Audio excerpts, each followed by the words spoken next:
할렐루야. 한 주간 평안하셨습니까? 여러분 만나서 반갑습니다. 오늘 예배 자리에 나오신 이 여러분을 축복하고 사랑하고 환영합니다.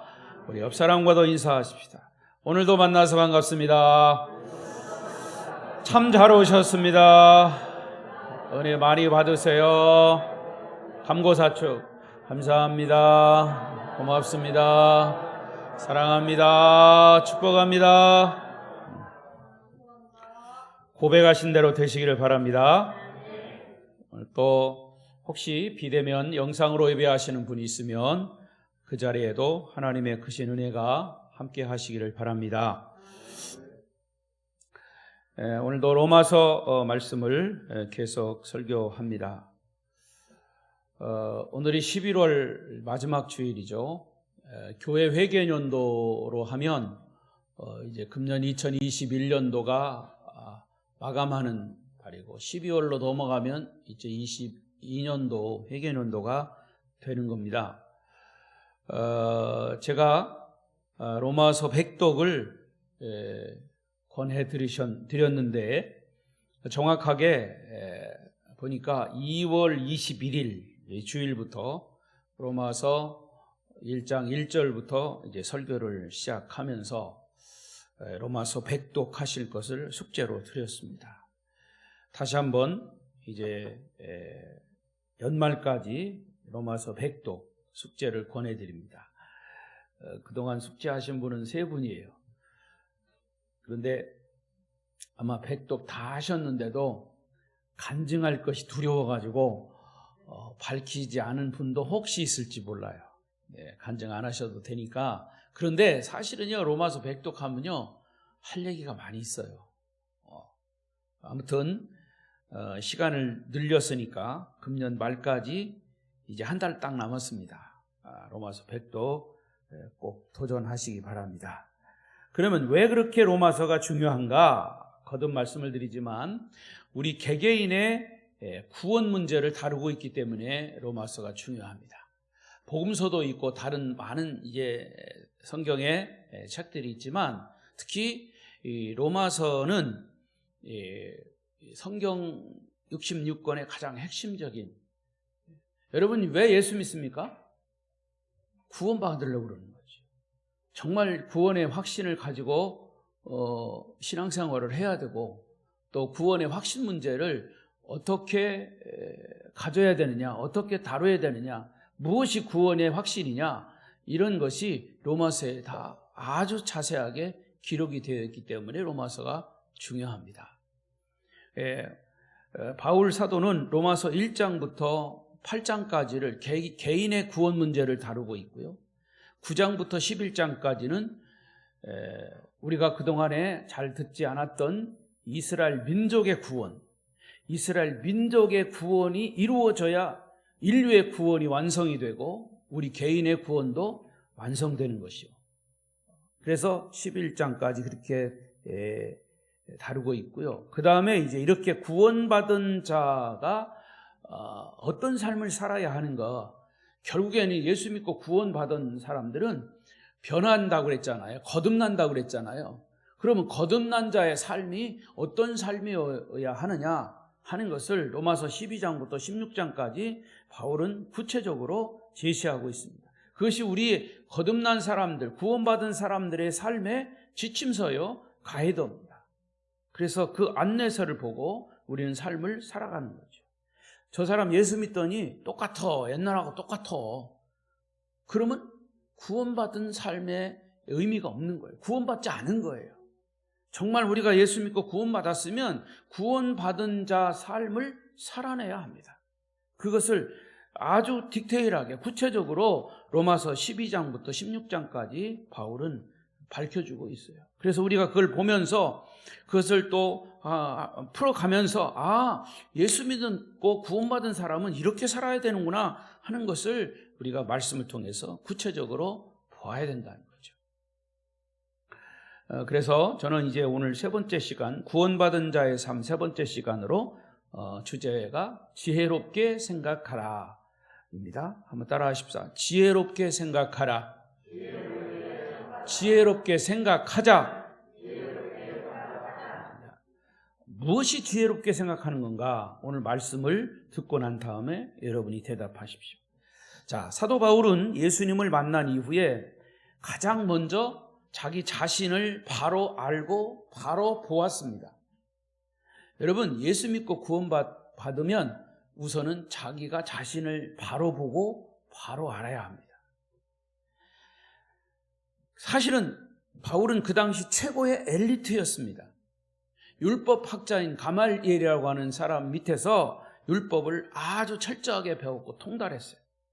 누구보다도 하나님을 자기는 사랑한다고 그렇게 생각했던 사람이에요. 그런데 사실은 하나님을 사랑하는 방법이 얼마나 잘못되었는지 그는 잘 몰랐어요. 여러분, 우리가 하나님을 섬길 때 바울과 같이 잘못된 방법으로 하나님을 섬길 수 있습니다. 하나님이 원하는 방법대로 섬기지 않고 자기가 원하는 방법대로 하나님을 섬기기 때문에 여러 가지 시험에 빠지고 상처받고 어려움에 직면하게 되죠. 바울은 하나님 앞에서 자신이 얼마나 부족하고 무력하고 연약한 존재인가를 사실은 다메섹 도상에서 예수님을 인격적으로 만난 이후에야 깨닫게 되었어요. 여러분들도 자신을 정직하게 보는 그런 영적 눈이 열려지시기를 축원합니다. 자기를 보는 데는 두 가지 관점이 있어요. 첫 번째는 내 입장에서 나를 보는 거예요.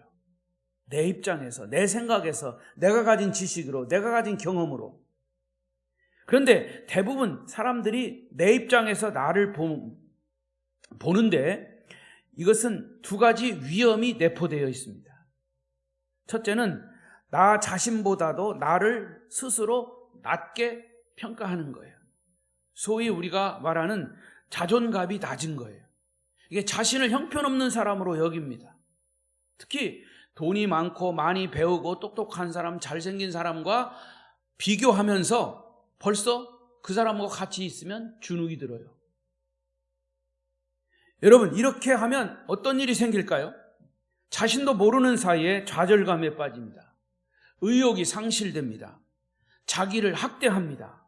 그래서 심지어는 자살까지 하게 되는 거예요. 또 한 가지 위험은 자신을 너무 낮게 평가한 반면에 자신을 너무 높게 평가해요. 이것도 위험합니다. 자기가 굉장히 잘난 줄 알아요. 이런 사람은 얼굴 표정부터 달라요. 어떤 표정일까요? 자기가 잘난 사람은 오만한 표정, 우월감에 사로잡혀 있어요. 교만이 하늘을 찌르요. 다른 사람과 대화를 하면 처음부터 반말 비슷하게 합니다. 아예 반말을 서슴없이 합니다. 상대를 무시하는 식으로 얘기합니다. 이런 사람은 항상 자기가 이야기의 주인공이 돼야 돼요. 이야기의 결론도 자기가 내려야 직성이 풀리는 사람이에요. 그래서 이 사람은 행복할 시간이 없어요. 항상 마음속에 불만이 가득합니다. 왜? 자기 자신을 너무 높이 평가하기 때문에 자기보다 나은 사람하고 항상 비교해서 내가 저 사람보다 더 높아져야 된다. 더 잘나야 되는데. 누구든지 다른 사람이 자신을 존경해 주지 않으면 화가 나는 거예요. 여러분, 상처받은 사람은 항상 마음에 불만이 많고 얼굴이 밝지 않아요. 그리고 그 사람의 이야기를 들어보면 자기가 남에게 상처 준 이야기는 한마디 없고 상처받은 이야기만 합니다. 원망과 불평을 하는 사람 보세요. 자기가 잘못한 얘기는 한마디도 하지 않고 잘했다는 얘기만 늘어놔요. 그리고 원망하고 불평합니다. 이와 같이 우리는 자신을 스스로 잘못 평가하면 상처 주고 상처만 받게 되는 거예요. 스스로 자기 자신을 보는 것은 자신을 너무 낮게 스스로 보는 것과 너무 높게 보는 그런 위험함이 있습니다. 그래서 그런 사람은 삶이 행복하지 않아요. 항상 불만이 가득합니다. 자, 지금까지는 내 입장에서 나를 보는 것이었다면 이번에 또 하나의 입장이 있습니다. 그것은 하나님의 입장에서 나를 보는 거예요. 다른 말로 말하면 성경적 관점에서 나를 보는 겁니다. 하나님 앞에서 나를 보면 내가 가진 지식이나 경험이나 지혜나 능력이 얼마나 보잘것없는 것인가를 깨닫게 되죠. 바울이 그랬습니다. 바울이 위대한 사람이에요. 그 당시 엘리트예요. 그런데 주님을 인격적으로 만나고 보니까 자기는 아무것도 아니다. 그래서 자기가 가진 모든 것을 불순물로 여겼다, 배설물로 여겼다 그랬어요. 이게 바로 성경적 관점에서 나를 보는 것입니다. 그래서 하나님의 눈으로 자기를 발견할 때 비로소 겸손하게 되고 거기에 진정한 행복이 있고요, 기쁨이 있고 작은 일에도 감격하게 됩니다. 여러분, 행복하기를 원하십니까? 그러면 성경적 눈으로 여러분을 보십시오. 그러면 행복하게 되는 거예요. 저는 여러분들이 하나님의 눈으로 자신을 볼 수 있기를 바랍니다. 성경적 관점에서 자신을 보는 사람은 절대로 남에게 상처를 주지 않아요. 상처를 받았다 하더라도 성경적 눈으로 자기를 보니까 나는 부족한 사람이구나, 이렇게 성경적 관점에서 그것이 치유가 되는 거예요.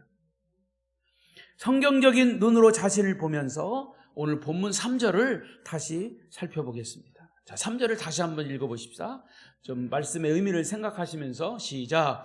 내게 주신 은혜로 말미암아 너희 각 사람에게 말하노니 마땅히 할 생각을 품지 말고 오직 하나님께서 각 사람에게 나누어 주신 믿음의 분량대로 지혜롭게 생각하라. 자, 이 3절 전체를 보면 가장 핵심적인 메시지가 있어요. 그게 뭐냐면 중간에 있는 것, 마땅히 생각할 그 이상의 생각을 품지 말라. 마땅히 생각할 그 이상의 생각을 품지 말라. 시작. 예, 여러분 집중하고 계시군요. 마땅히 생각할 그 이상의 생각을 품지 말아야 됩니다. 이 말은 너 스스로 주제 파악해라 그 말이에요. 남의 일에 간섭하지 말라 그 말이에요. 여러분, 가정이나 사회생활 속에서 왜 다툼이 생길까요? 자기 일은 하지 않고 남의 일에 간섭하니까 다툼이 생기는 거예요. 남이 잘하건 못하건 그저 상관하지 마세요. 자신 일에만 충실하면 돼요. 다른 사람이 자기 분수에 맞게 살던 맞게 살지 않던 월권하지 말라 그 말이에요. 그러면 싸울 일이 없어요. 마땅히 생각할 그 이상의 생각을 품지 마십시오. 3절 말씀을 좀 더 깊이 생각해 보십시오. 첫 번째로 바울이 3절에 처음에 뭐라고 시작합니까? 내게 주신 은혜로 말미암아, 내게 주신 은혜로 말미암아라고 3절을 시작합니다. 여러분, 바울이 변했다는 것이 이 부분부터 느낄 수 있습니다. 아마도 변하기 전에 바울이라면 이렇게 표현하지 않고 내가 가진 지식으로, 내가 가진 경험으로 너희에게 충고하겠다, 아마 이렇게 얘기했을 거예요. 다메섹 도상에서 주님을 만나기 전에 바울의 생각은 내가 율법을 배우니까, 율법을 배운 상태로 예수 믿는 저것들을 보니까 이거 안 되겠어. 그래가지고 공식적으로 공문을 가지고 체포영장을 가지고 예수 믿는 사람들을 죽이러 잡으러 갔던 거예요. 그게 자기의 생각이었죠. 그런데 바울이 변하고 나서 이렇게 고백하는 거예요. 내게 주신 은혜로, 하나님이 내게 주신 은혜로. 여러분, 다른 사람을요 함부로 여러분 가진 생각 가지고 충고하지 마십시오. 충고할 만한 사람이 하면 그래도 받아들일 수가 있는데, 만약에 충고할 만한 사람이 아니라고 내가 생각이 되면 아무리 그 사람에게 충고를 해도 겉으로는 할 수 없고 속으로 뭐라고 그럴까요? 너나 잘하세요, 그럴 겁니다.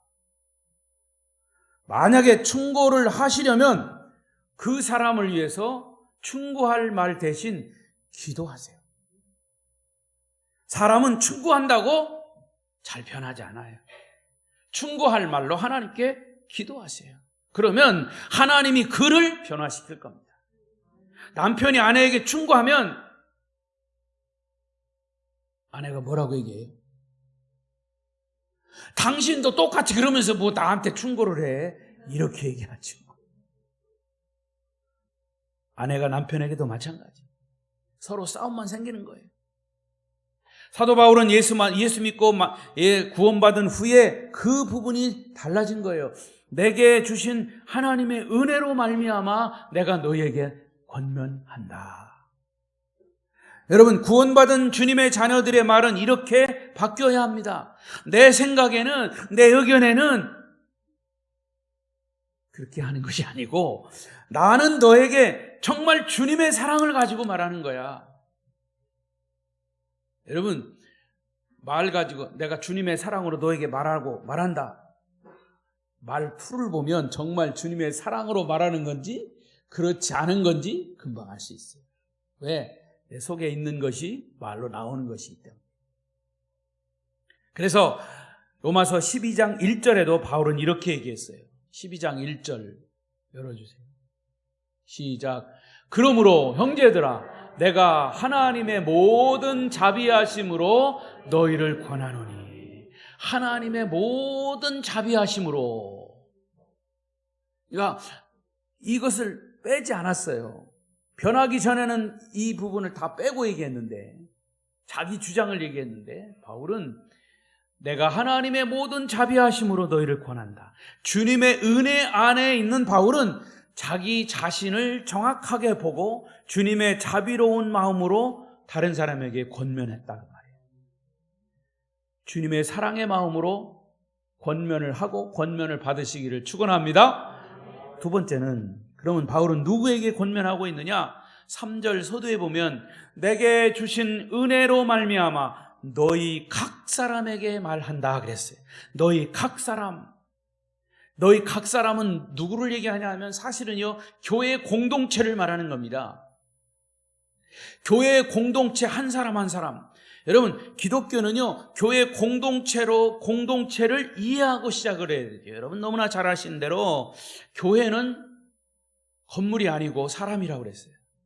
사람도 각 사람들이 모인 공동체예요. 근데 그 각 사람이 누구냐? 예수 그리스도를 구세주로 고백하는 사람들, 그 사람들의 모임체가 에클레시아, 교회예요. 그 교회 공동체예요. 그래서 예수님이 12제자를 모집해서 12제자를 훈련시켰어요.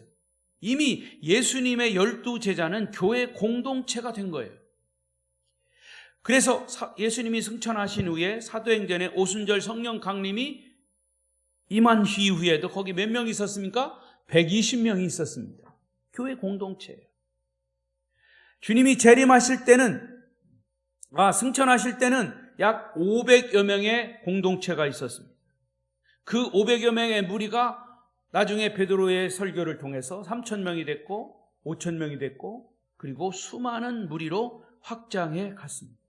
사실 교회는요, 교파가 아닙니다. 여기 장로교회도 있고 성결교회도 있고 감리교회도 있고 순복음교회도 있지만 사실은 교회는 교파가 아니에요. 물론 교파별로 그들이 주장하는 어떤 교리적인 부분이 조금 강조하는 부분이 있기 때문에 그게 나누어진 거죠. 근데 엄밀한 의미에서는 교회 공동체는 교파가 아니고 생명 공동체입니다. 복음 공동체입니다. 아시는 바와 같이 교회는 건물이 아니고 주님을 구주로 고백한 사람들의 모임체예요. 바로 여러분이 교회인 줄로 믿습니다. 그래서 교회 안에는 여러 종류의 사람들이 모여 있어요. 다른 문화, 다른 가정환경, 다른 성격, 다른 직업을 가진 사람들이 모인 곳이에요. 그래서 때로는 교회가 분열이 되고 또 의견이 서로 그래서 서로 이견이 생겨서 그것 때문에 다툼이 생길 확률이 많아요. 하지만 교회는 주님의 몸으로서 하나여야 합니다. 바울은 교회의 머리는 주님이시고 그 지체는 성도라고 그랬어요. 여러분은 교회의 지체로서 한 몸임을 명심하시기를 바랍니다. 그러면 어떻게 교회가 하나가 될 수 있을까?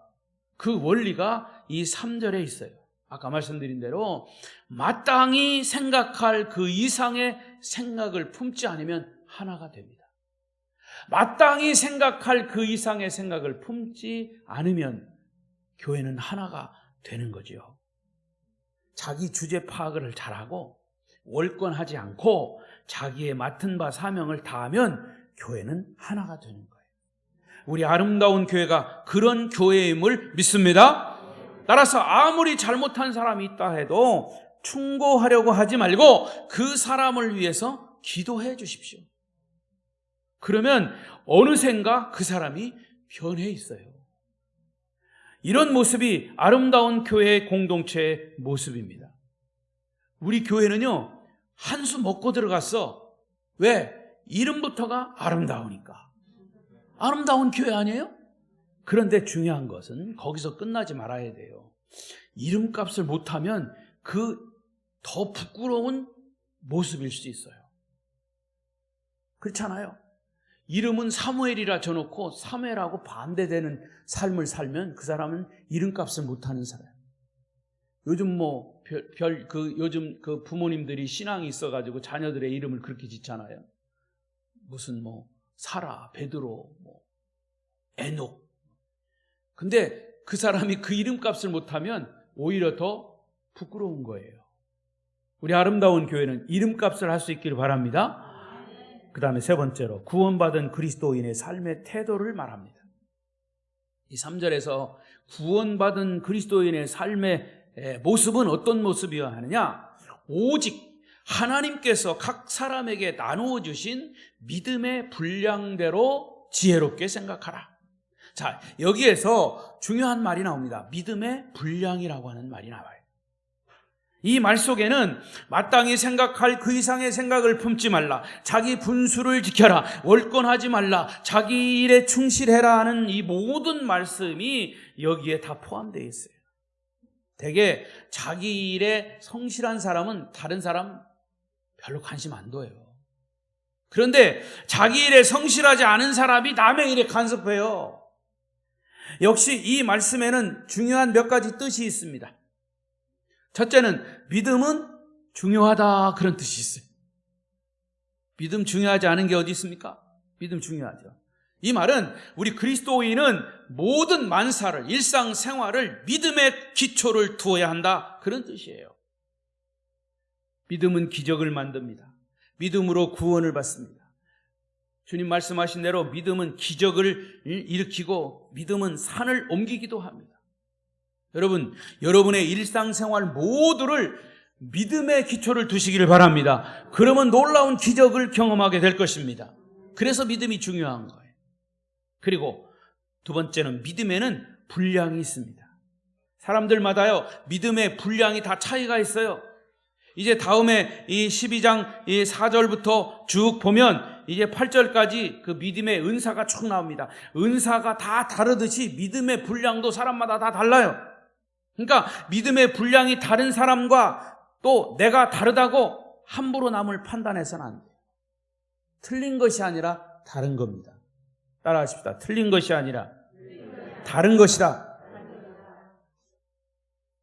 서로 다른 것을 나는 맞고 그 사람이 틀리다고 생각하고 그 사람을 나에다 자꾸 맞추려고 하면 안 돼요. 그 사람의 믿음의 분량, 내 믿음의 분량이 다르다는 거예요. 여러분, 교회만 들락날락하는 믿음이 없어 보이는 사람을 함부로 판단하지 마십시오. 그런 사람을 이런저런 말로 비판하면 결국에는 그 영혼을 놓칠 수가 있어요.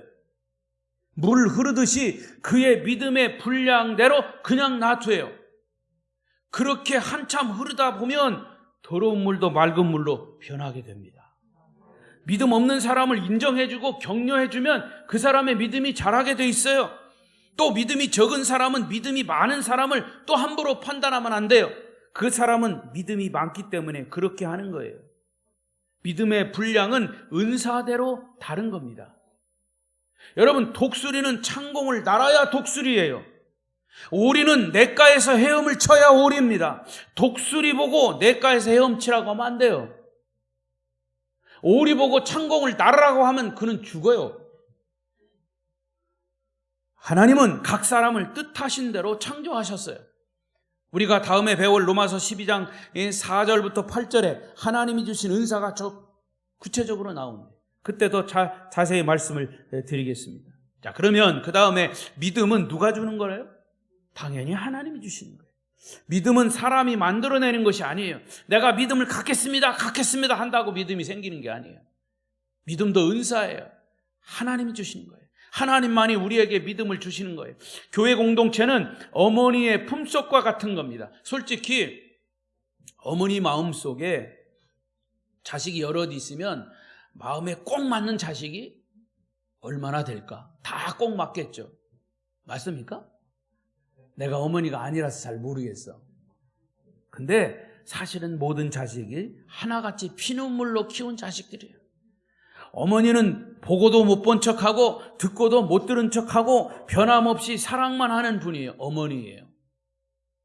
제가 어렸을 때 자랄 때 목사가 돼서 아주 성실하게 자란 것 같죠. 그런데 굉장히 개구장이었어요. 막내로 동네에서요.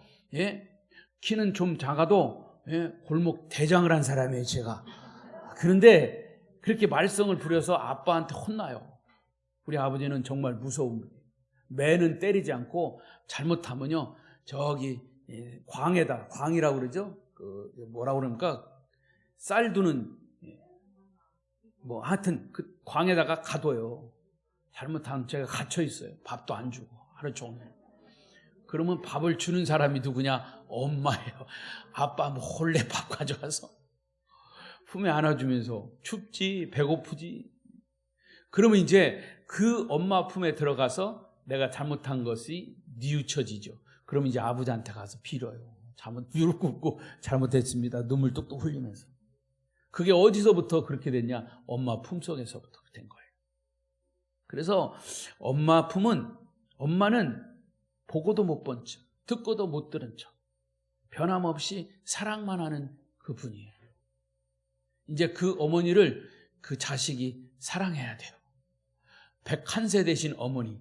이제는 모든 것이, 모든 이 사고의 능력이 다 줄어들었어요.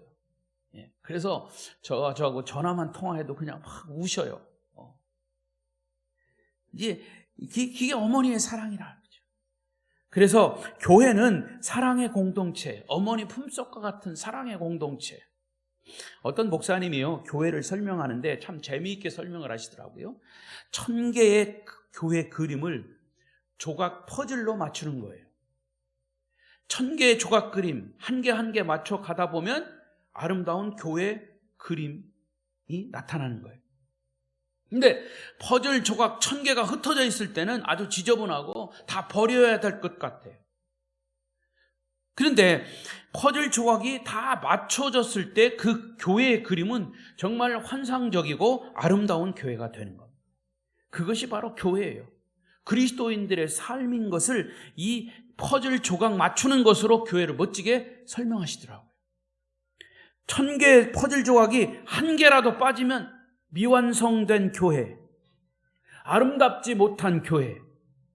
따라서 교회는요, 여러분 한 사람 한 사람이 모여서 아름다운 주님의 몸을 이루고 교회를 세워가는 매우 중요한 분들이라 그 말입니다.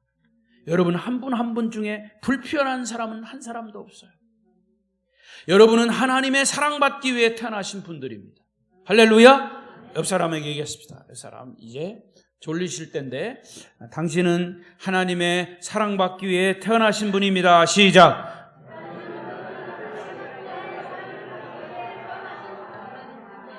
네, 순종들을 잘하셔요. 충청도 사람들은 이런 거 쑥스러워서 잘 못해. 자꾸 하라고 그러면. 그럼 뭐라 그러냐면 에이 목사님 왜 저런 걸 자꾸 시켜 설교하다가 뭐 이렇게 생각이 들 때 있는데 여러분들은 참 그 순종을 잘하세요. 할렐루야. 여러분 모두가 다 사랑받기 위해 태어나신 분들이기 때문입니다. 교회를 위해 큰 일을 하지 않아도 괜찮아요. 그냥 그곳에 계시는 것만도 교회를 완성하는데 필요한 부분을 감당하는 겁니다. 이런 모습이 예수 그리스도 안에서 온전한 교회를 만들어가는 거예요. 어떻게 이것이 가능합니까? 마땅히 생각할 그 이상의 생각을 품지 않고 믿음의 분량대로 주님을 섬길 때 가능한 것이에요. 각자의 위치에 있으면 되는 거예요. 여러분, 퍼즐 조각을 보면 하나하나 크기의 모양이 다 다르죠. 하지만 어느 조각 하나도 불필요한 조각이 없이 다 필요한 조각들입니다. 그 조각들이 제자리를 찾아갈 때 아름다운 교회의 그림이 완성되는 것처럼 교회 안에는 우리는 어떤 일을 하든지 자기 위치에 있으면 되는 거예요. 자기 자리에서 자기의 역할을 충실하게 하고 있으면 멋진 교회, 아름다운 교회는 하나님이 만들어 가시는 것입니다. 그 교회는 진정한 행복, 진정한 평화를 맛보게 되는 것입니다. 여러분, 목사가 주일날 설교하려고 딱 쓰면 벌써 안 온 사람 자리 다 비어요. 보여요. 말을 안 할 뿐이지. 그 자리에 그 사람이 있어야 되는데 왜 안 나오셨을까? 무슨 일이 일어나지는 않았을까? 아프시지는 않을까? 그분의 자리가 비면 그 조각 퍼즐이 딱 빠지면 아름다운 완성, 아름다운 교회 모습이 안 보이는 거예요. 자, 그런데 그 목사님의 마지막 말씀이 매우 인상적입니다. 퍼즐 조각을 맞출 때는 가운데부터 맞추지 않고 가장자리에서부터 맞춰야 한다는 거예요. 무슨 얘기냐? 아주 멋진 말씀이에요. 여러분, 교회에서 제일 중요한 사람은 언뜻 보기에는 교회 중심에 있는 사람 같지만 물론 중요하죠. 그러나 사실은 가장자리에 있는 사람이 중요한 사람입니다. 교회에서 하나님의 입장에서 보면 여러분, 누가 중요할까요? 교회 안에서 보면 그렇지만 하나님의 입장에서 보면 누가 가장 중요하냐? 누가 VIP냐? 교회 밖에 있는 사람이에요. 예수 믿지 않는 사람이 우리에게는 가장 중요한 사람입니다. 그런 의미에서 보면 이 퍼즐 조각도 가운데서부터 맞춰가는 게 아니라 가장자리에서부터 맞춰가야 이게 잘 맞춰진다는 거예요. 그러니까 교회 가장자리에 있는 사람, 가장자리에 있는 것처럼 보이는 사람이 가장 VIP예요. 아멘? 가장자리에서부터 잘 채워가야 자연스럽게 중심도 잡혀간다는 거죠. 우리가 귀담아 들어야 할 아주 중요한 메시지입니다. 이제 말씀을 정리하겠습니다. 여러분, 마땅히 생각할 그 이상의 생각을 품지 않고 지혜롭게 생각하십시오. 그것이 구원받은 자의 삶의 모습이에요. 받은 은혜대로, 받은 은사대로 자신의 재능을 산 제사의 제물로 주님께 드릴 때 주님께서 영광을 받으시는 거죠. 제물은 말이 없습니다. 이미 제물은, 양이 제물이라면 양은 죽어서 제물이 되는 거예요. 양이 살아있으면 제물이 아니에요. 제물은 이미 죽어 있는 거예요. 우리는 이미 주님 앞에서 제물이 되었습니다. 말없이 주님이 내게 주신 달란트, 믿음의 분량대로 주님께 충성만 하면 되는 거예요. 우리는 이 세상에서 살지만 세상과는 구별된 사람들이에요. 하나님의 뜻을 분별하면서 살아갈 때 그곳에 하나님의 나라가 임하게 되는 것이죠. 이런 삶이 구원받은 자의 삶의 모습인 겁니다. 성도 여러분 모두가 지혜롭게 생각하시며 천국을 경험하며 살아가시기를 간절히 축원합니다. 축원합니다. 빨리 끝나라고 저기 왜 종이 있어요? 일주간의 삶도 천국을 경험하며 살아가시기를 축원합니다. 기도하겠습니다.